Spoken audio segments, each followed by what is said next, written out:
community building, social integration, financial support, social cohesion, human well-being, empowerment, citizens' cooperation, solidarity, and multicultural integration are frequent goals of community-based urban farming initiatives across Europe. Whether in larger or smaller cities, well-developed or underdeveloped areas, whether addressed to a population in special needs or not, different types of urban farming projects emerge in modern cities. Our main question in this unit is about the general typology of urban farming community initiatives, and how they can be classified. Furthermore, we are going to explore the differences between the management and organizational approaches of community-based urban farming initiatives, such as bottom-up approach and top-down approach.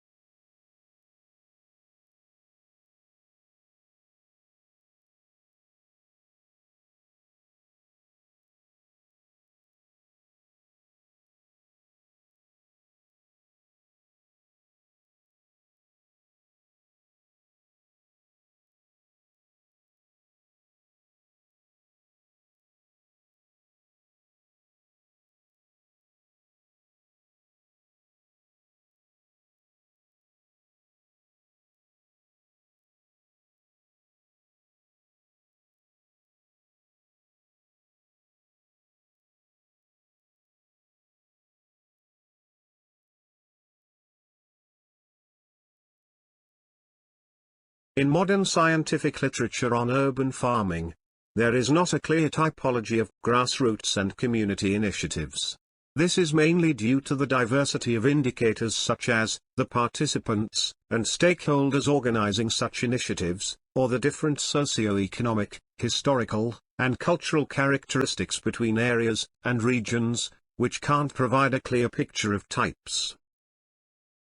Moreover, the diverse character of indicators such as the typology of urban architecture, the landscape typology, the use of technologies, the use of different cultivation practices, as well as the various forms of land ownership, and the diversity of the legal systems in each country, create a non-fertile ground for a unified typology system of urban farming grassroots initiatives.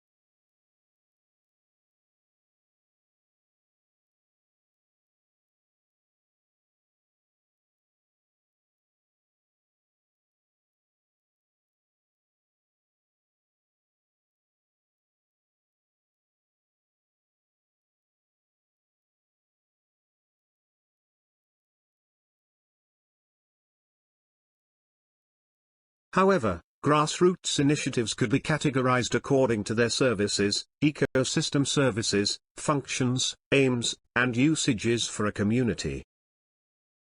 In this light we can divide community-based urban farming initiatives in general types, as we can see in the following table.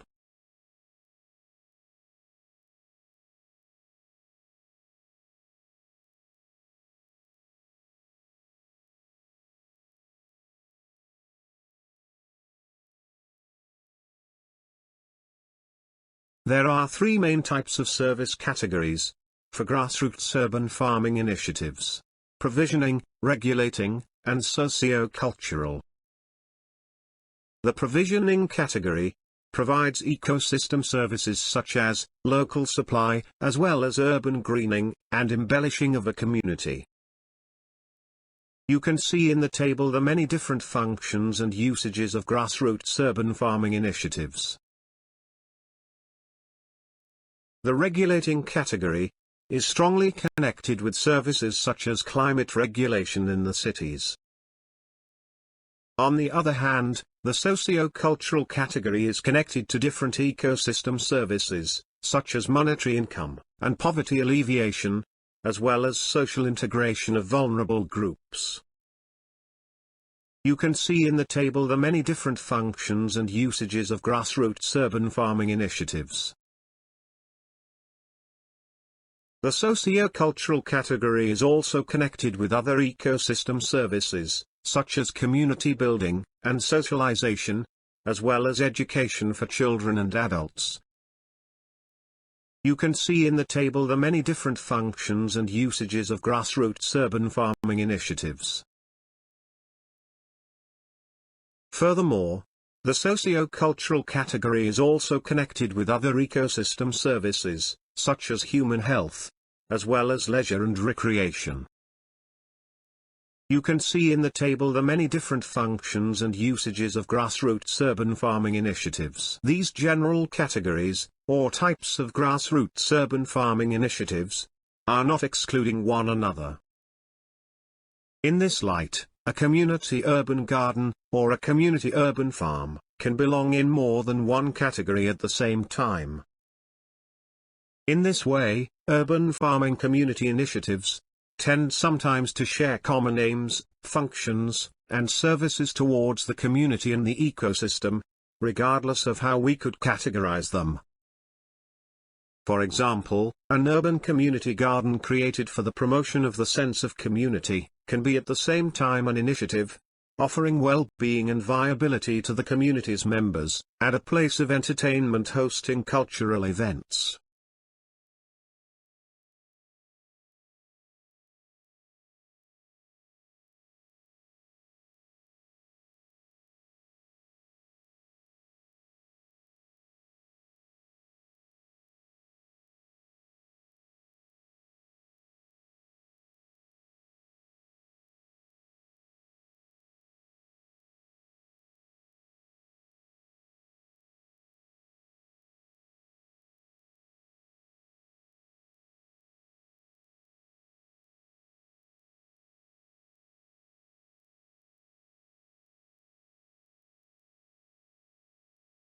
Now, let's take a look at a real example of the combination of the previously mentioned categories.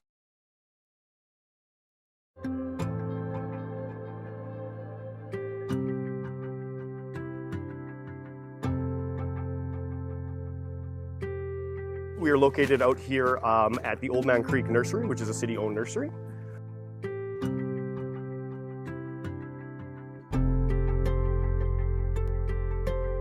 And now City Farms, this is its inception year, so this is our first year of doing this project. We broke ground for the first time this May.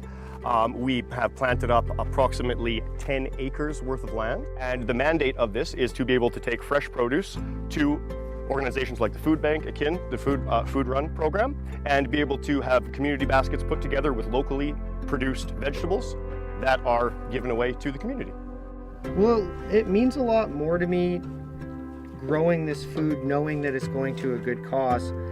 And I think that I'm a lot more invested into this project than I would be in my own personal garden. Just knowing that it's going to be putting smiles on people's faces and making an impact. We are growing potatoes, we are growing beets, carrots, we are also growing pumpkins, we are growing corn, we have sunflowers essentially just for a little color and to bring in some pollinators.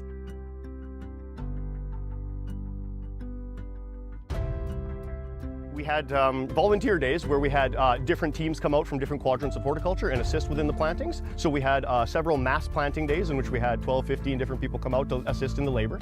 And then after the bulk of that planting was done, the majority of the weeding and maintenance and just general day-to-day occurrences that have gone on have been conducted by our landscape apprentice people. These gentlemen have been working extremely hard to tend the crops and to keep the weeds down and to keep us moving forward to a nice harvest season, especially in a year like this with COVID and everything. I personally think it's just a wonderful thing that we can actually reinforce our community members and people that might be in a tough spot, be it financially or occupation-wise or what have you, that we can actually bolster our local community by providing a very essential service in my mind through our city horticultural department and our team efforts to basically give back to our residents of Edmonton.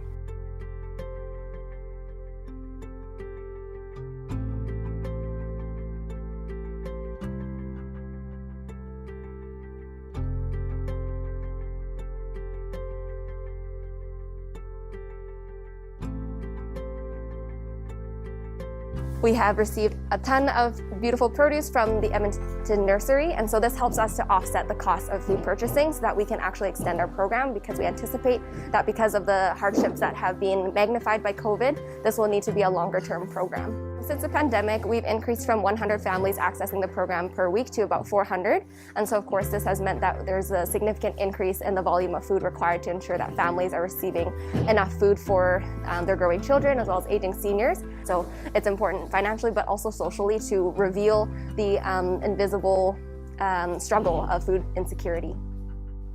It's a huge positive boost for myself, for the people working out here, because we have a very worthwhile cause that we're doing this for. And so to be honest, for me, like, yes, it's physical work, but when it's harvest day, like we're out here playing, harvesting carrots, harvesting beets, having a great time, knowing that this produce is going to people who need it.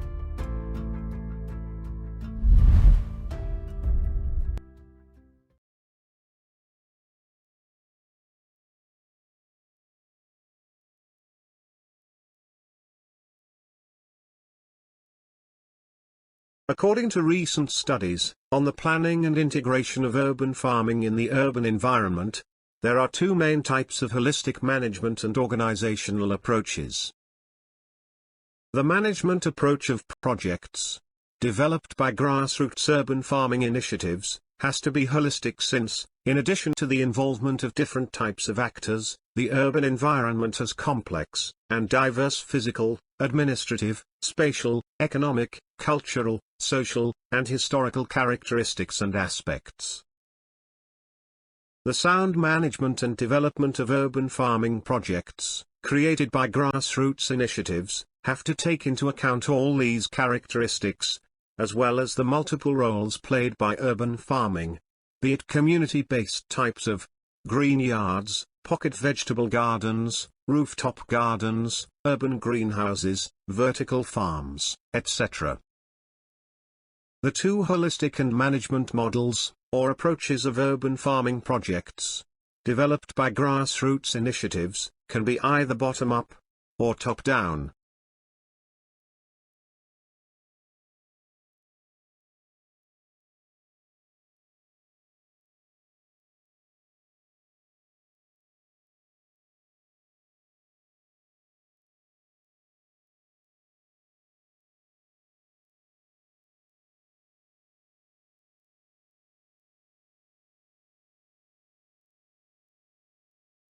The bottom-up approach involves interventions by citizens themselves, and members of local communities, or neighborhoods who occupy sometimes independently from the municipal and state authorities, use and modify urban spaces, giving them new quality, characteristics, and function.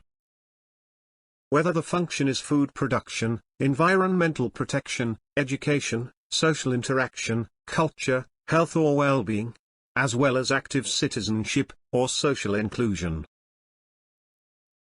The term bottom-up approach refers to all cases where citizens realize and understand the needs of their community, city, or neighborhood for green productive spaces with different objectives, and take action by creating initiatives, projects, and citizen coalitions.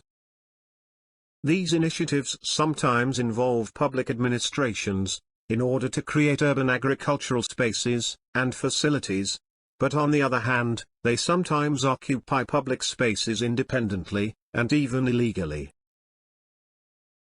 The bottom-up approach can also include all forms of informal urban vegetable gardens, which are developed in abandoned or neglected areas, as well as urban courtyards, terraces, balconies, private communal spaces, and even indoor communal spaces, that enable different owners to grow their own food together, and create green spaces that improve their quality of life, their healthy diet, their awareness of the environment, as well as their communication with their neighbors, and other residents of the community.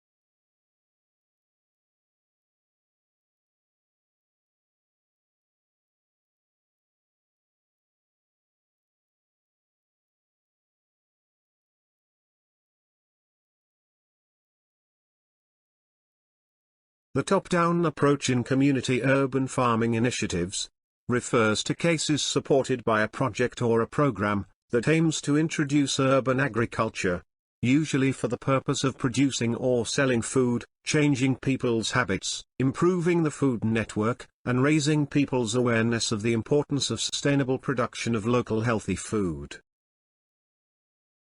The top-down approach can involve all those cases where a public administration, such as municipal authorities, regional authorities or central government, sometimes in cooperation with other stakeholders, such as NGOs, companies, or associations, and in close cooperation with the local community, develop an urban agriculture project to enhance urban upgrading, education, awareness, social inclusion, etc.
The municipal vegetable gardens of the municipality of Agio-Demetrius are a structure that is not only about society, but also about the environment, ecology, respect for nature, as well as environmental education, and awareness of children and adults. Today, through the municipal vegetable gardens, 45 families, residents the municipality, manage to cover their needs in fruit and vegetable products. In addition, they give 10% of their crops to cover the needs of the social grocery of the municipality, which supports many other families facing difficulties. The municipal vegetable gardens were a bold alternative intervention within the polluted urban environment of the city of Agio-Demetrius. A densely built city with a significant lack of green spaces. The first step was to find an undeveloped and unbuildable area capable of accommodating this ambitious project. The motivation was the ever-increasing need to enable residents to supplement the goods of the family table directly from their own orchards. The land totaling 2.5 acres on which it was decided to implement the project, owned by the city, was undeveloped, off the grid, in a fairly run-down neighborhood on the edge of town. By preparing a special study, a new opportunity was given to this piece of municipal land. The land was cleared, divided into orchards, and put to the best possible use, both for the eligible growers and the surrounding residents. The implementation of the vegetable gardens project was immediate, and mainly with municipal resources. Beneficiaries are selected on the basis of socio-economic criteria, such as unemployment and family situation, with priority given to vulnerable social groups. The total duration of the right to use the land is 2 years. Cultivation in the municipal vegetable gardens is exclusively organic, and this type of cultivation method is obligatory for all growers. The aim of this initiative is primarily to relieve households with low incomes, but also to offer an alternative outlet for citizens.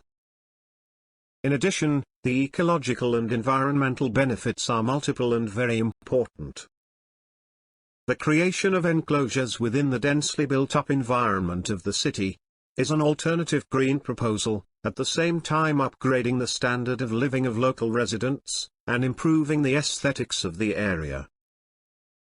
The social benefits are also very important. The involvement in vegetable gardens helps to familiarize young people with the land and farming, even motivating some of them to turn their professional interest towards this sector.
The Rosa Rose Community Garden is located in the Berlin district of Friedrichshain.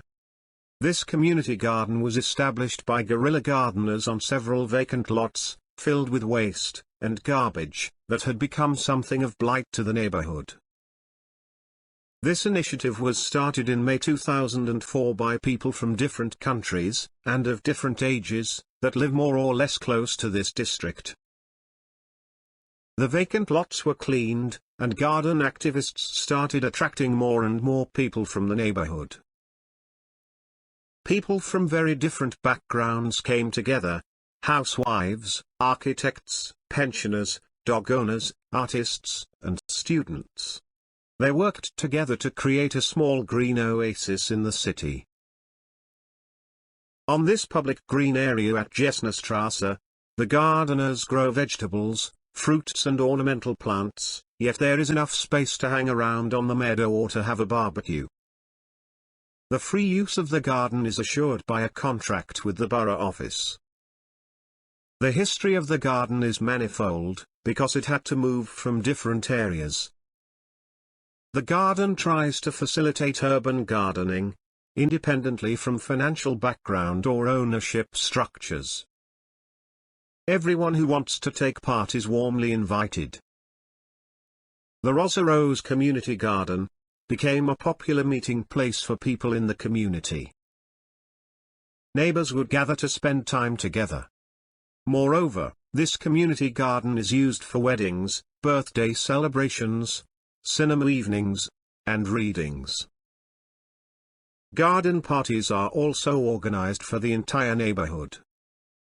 The activities that take place in the Rosa Rose Garden are always inclusive of many types of people. From children to the elderly, from immigrants to the gay and lesbian members of this community, this project supports recreational, cultural, educational, equality and empowerment purposes in the district of Friedrichshain.